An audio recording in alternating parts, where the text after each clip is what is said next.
Good morning! Nandito kami ngayon sa shop kung saan maglilinis kami ng mga baril. Dahil kami naka-schedule ngayon. So, ayan, nag-umpisa na nga kami. Pero ngayon ay coffee break muna. Ayan.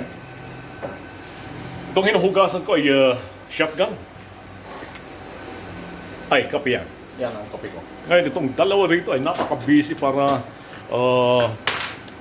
punasan ang mga nalinisan ng baril. Ayan, ayan si Dale at yun si Marwin.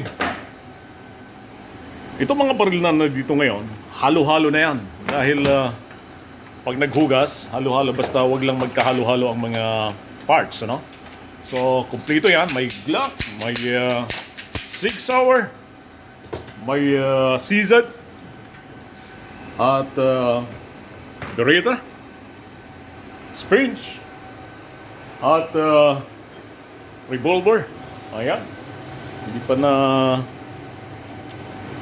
pa na naibalik sa kanyang lungga. Di pa na-assemble. Yeah, symbol pa lang. Ayan. 7 milli. So, 44, 357, 38. At ang mga pangalan niya ay Smith & Wesson.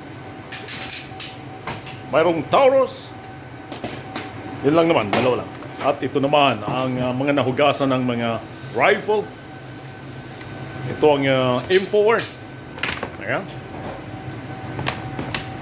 Ito naman ang 9mm rifle. Ayan.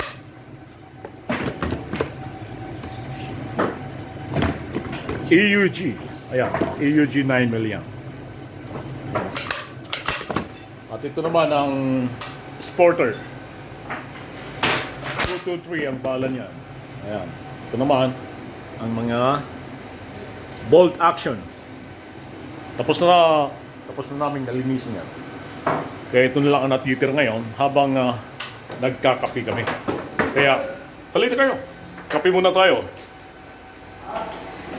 Hanggang dito na lang. Ito si John Sahay ang nagsasabing maraming salamat sa inyong panonood at huwag kalimutang mag-subscribe at pindutin ang notification bell para sa lahat ng mga video na aking gagawin ay updated po kayo. Ayan, nakangiti. Salamat.